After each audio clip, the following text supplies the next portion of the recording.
ASMR. I'm Nicole.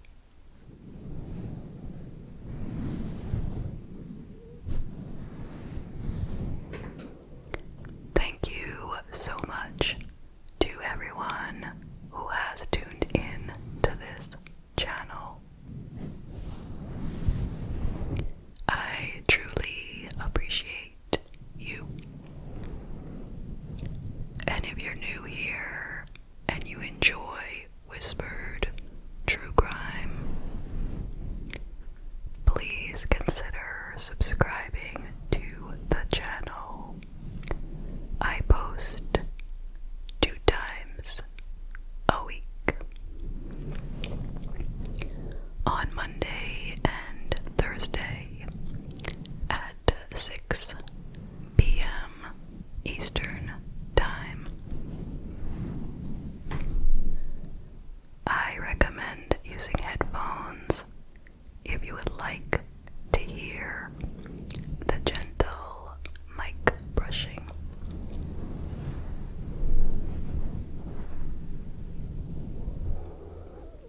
Okay, let's get to tonight's case. We are going to be heading on over to Panama. Shout out to all my friends in Panama.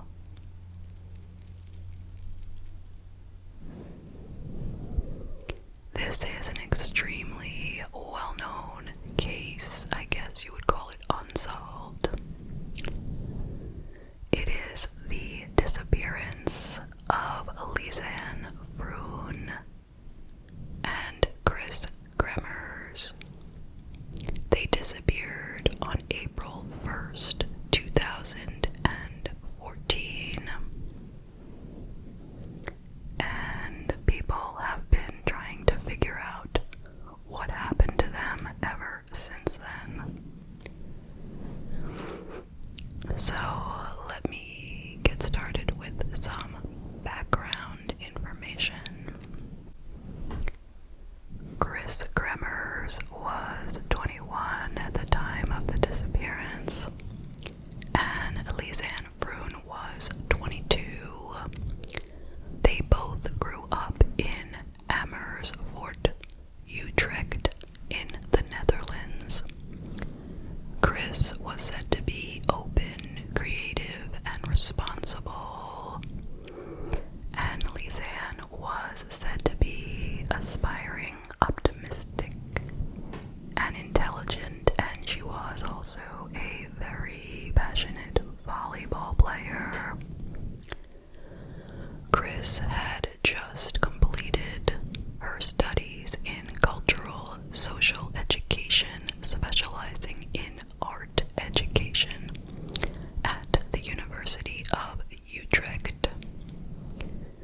And Lisanne had graduated with a degree in applied psychology.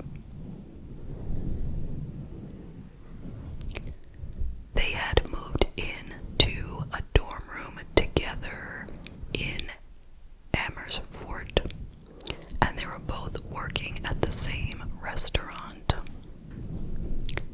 They were saving up money for months to pay for a trip to Panama. They were really hoping to learn Spanish while exploring the beauties that Panama had to offer, and they wanted to volunteer at a school working with the children. So they arrived in Panama on March 15th, 2014. And for the first 2 weeks, they explored the country. And then on March 29th, they arrived in Phuket, Chiriqui, Panama. I apologize if I did not pronounce that right.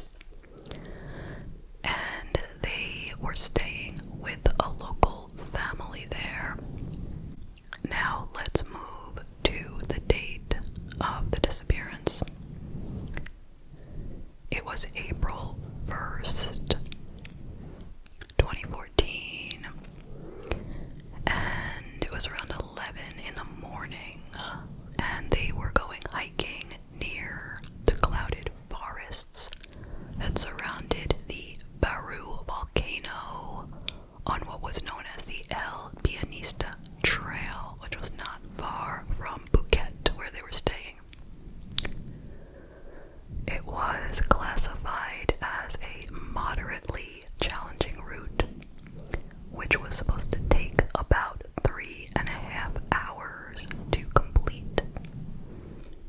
Reviews of the trail said that it was very muddy, especially at the summit, and some people said that there were aggressive dogs on the trail, and it was advised that you bring plenty of food and water, as well as various articles of clothing, because sometimes it can rain, like heavy rain out of nowhere. But the girls did not bring food or any special clothing.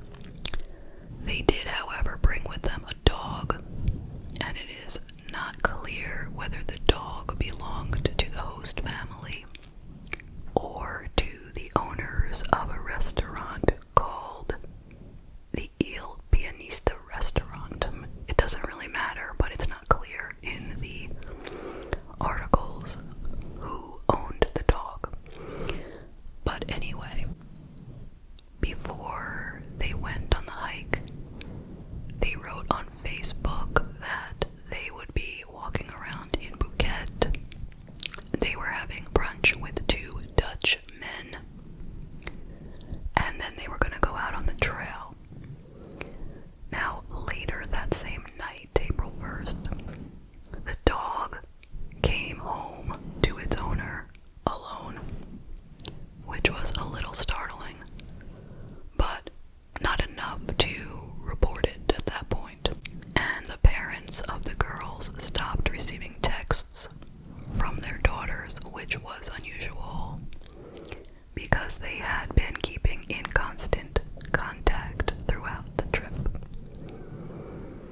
So the next day, April 2nd, they missed an appointment that they had scheduled with a local tour guide who was going to take them on a private walking tour of Phuket. And at that point, the host family reported them missing to the authorities.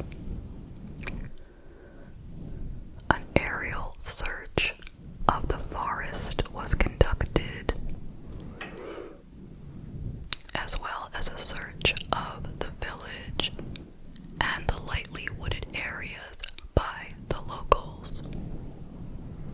By April 6th, they still hadn't been found. Remember, they left on the 1st. So the families of the girls flew into Panama, and they brought with them detectives from the Netherlands. And more searching was done with police and dog units, and the forests were searched for the next 10 days. Still no sign of the girls, and weeks and weeks and weeks had passed. A reward was offered by the parents for any information about the whereabouts of the girls. It was $30,000, but still nothing. After 10 weeks, a woman from a community that was 10 miles from Phuket came forward. She had found a blue backpack that she found in a rice paddy by the Caldera River. She said it couldn't have been there all along because it was dry and in good condition, and it had been heavily raining in the past recent days. The backpack did turn out to belong to the girls, and it contained 2 pairs of sunglasses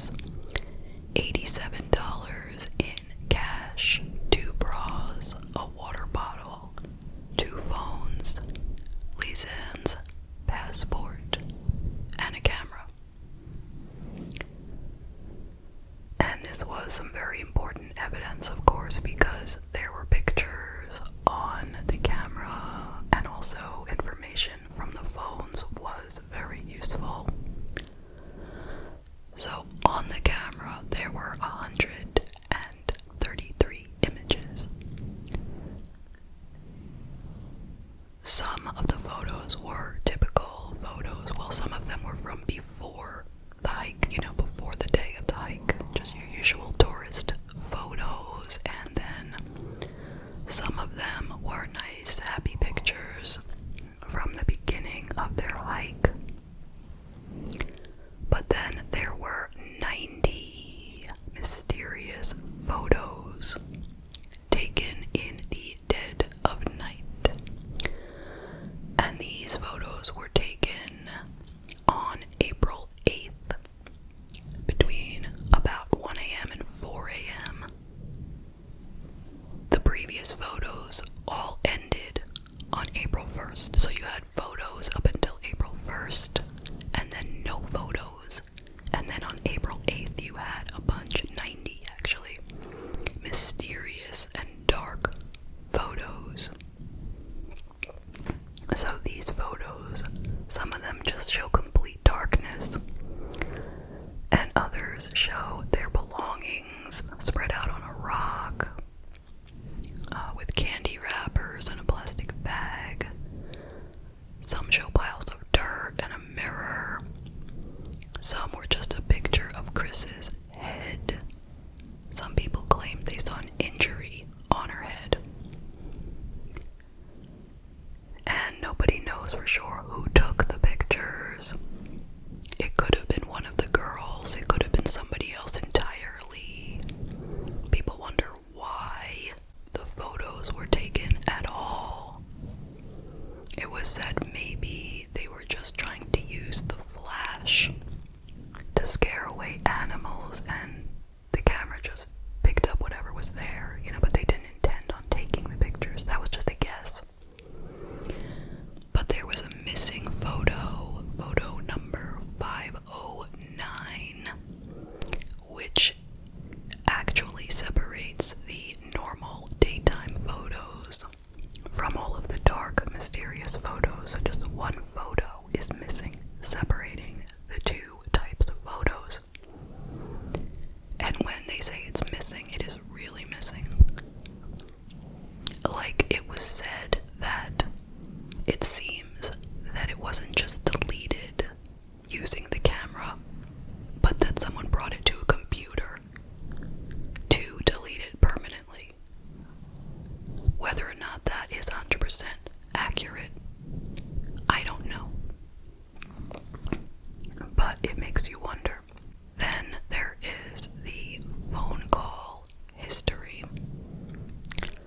On April 1st at 4:39 p.m., that was the first time that they tried to contact emergency services. So that was the day they left. Now remember, they left at 11 a.m. and this is 4:39 p.m. that day. They tried to get contact with emergency services. In the following days, 77 attempts were made to contact authorities, but there was bad reception, except for one single call which lasted for 2 seconds. On April 6th, Lisanne's phone turned off for the last time. It never came back on again.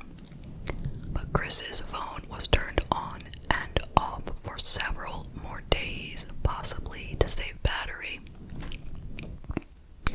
Between April 7th and 10th, dozens of unsuccessful attempts were made to unlock that phone. The person kept putting in the wrong PIN number, which suggests that it could have been Lisanne trying to unlock Kris's phone,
bones were discovered, although it was not as if they found the complete bodies of the two girls, not even close, just, little bits. And the bones were that of Lisanne and Kris. It was discovered through DNA that those were their bones. The shoe with the foot belonged to Lisanne. It was her left foot. And through forensic examinations, it was found that there were no signs of cutting, teeth, or claw imprints, and no blood was left anymore.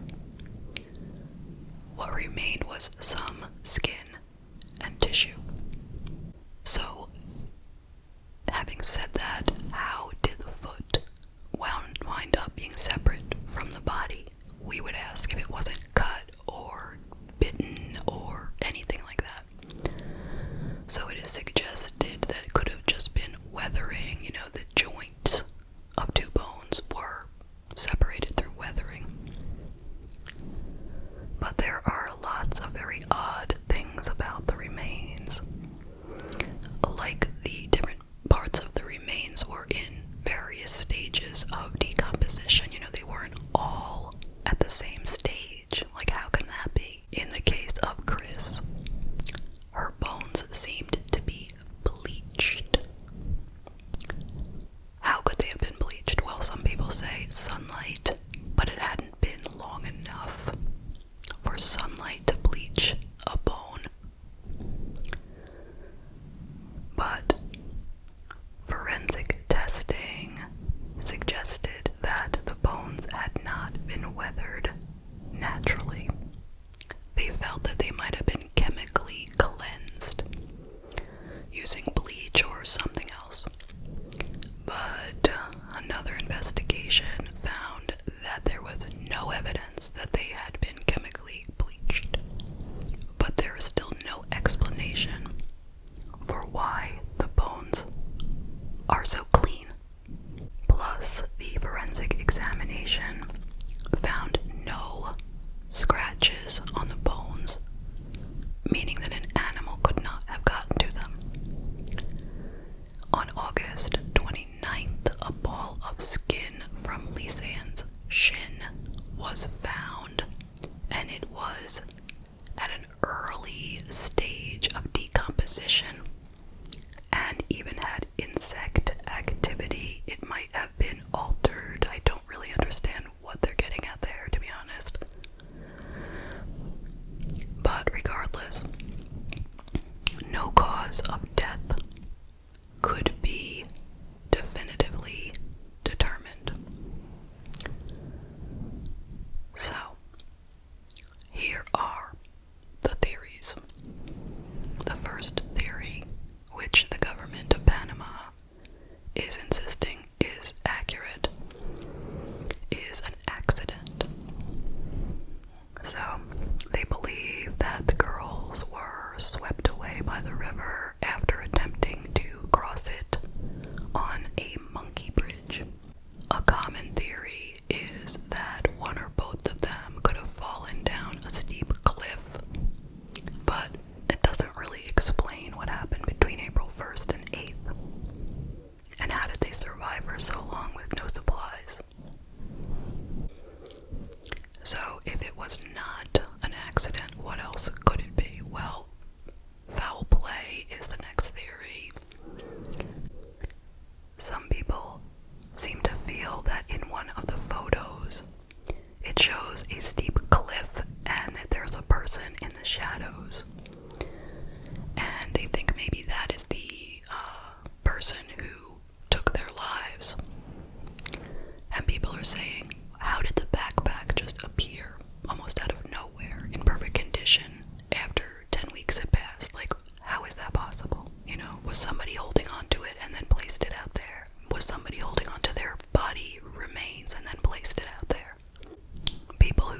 2017, over 24 other tourists have gone missing in this area or turned up dead. And it has been suggested that they all might be linked to a serial killer. Maybe. Some people suggest that they died from a combination of an accident and foul play. That, like, they had become injured while they were hiking, and then somebody found them and killed them. Now, there are some possible suspects. So one is the tour guide, the guy who was supposed to be meeting them on April 2nd. You know, the one who they didn't show up for because they had gone missing the day before. That guy. So he was maybe the last person to have seen them alive. And I guess maybe because they had met with him to schedule the, tour for the next day, maybe they met with him right before they went on the hike. I am guessing that, okay? Because they don't say what it meant exactly by him having been the last person to see them, so I'm just adding in my 2 cents there. Now, isn't it something that he was also a person who helped lead the search? Because he was very well aware of that trail, and he was able to lead a search party through the trail. Now, he was said to be strong and athletic, even though he was in his 60s, and he had kind of a bad reputation, even though he was said to be the greatest tour guide. You know, he knew the area, but it was said that he would, hustle female tourists, and he only took female tourists on tours, not males for some reason. And then it was said that he was in the girls' room after they went missing, but before the police got a chance to check it out. And their remains were found only a few miles from his house. So that's him. Now, another suspect is a guy who was a cartel assassin. He escaped from a Panamanian prison in March of 2013, and he was still at large when the girls went missing. I don't know if he's been found as of yet, but he was serving time for a satanic murder of a woman. So that's him. Then there is a guy who is referred to as the Hannibal Lecter of Bugaba. He was arrested in 2017 after he cut a woman to pieces and then burned her body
So now what do I think happened?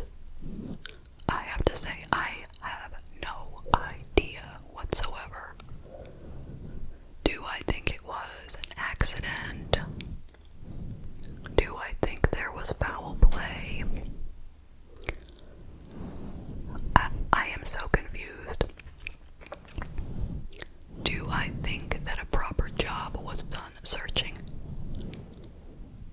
It's hard to say. I mean, if they had met with foul play and let's say somebody found them after they were there, for one day and took them off the trail and killed them and then put their bones and remains back 10 weeks later, well then I can't really blame the authorities, right? Because how were they gonna find them if they weren't actually there during the search? Although it was also said that they mishandled the, evidence when they found it, too many people touched it and all that kind of thing. But I have to say, I am very unsure about what happened here. I mean, could it have just been an accident? Could they have just fallen off that bridge and, hit their head on some rocks and landed in some water? Like, could that have happened? I mean, that would sound like the most likely situation. Except there's just too many other things going on here that make that not really the most sensible explanation. Like, why was the backpack so dry? Like, how is that possible? After 10 weeks that a backpack is dry and in good condition.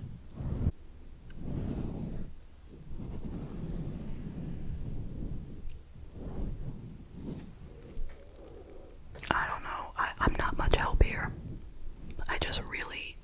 I don't know. If you guys have a good theory on this, let me know. But I'm just sitting here right now, as perplexed as the next guy. So, what can we learn from this horrible, horrible tragedy? I mean, I think we all will walk away from this saying, if I ever go on a hike through an unknown and rough terrain, I will definitely bring an experienced tour guide. No two ways about it. It's just too dangerous. There's too many things that can go wrong. And even a 3.5-hour trail is way too long of a trail for you to go alone if you don't know the ins and outs of it. And I mean, I don't know, would it have helped them if they had brought supplies? Since we don't know what happened to them, we can't really say. But I think I am going to leave it there. Thank you so much for joining me today. I hope you found it to be thought-provoking. I look forward to seeing you in the next video, and I hope you have a wonderful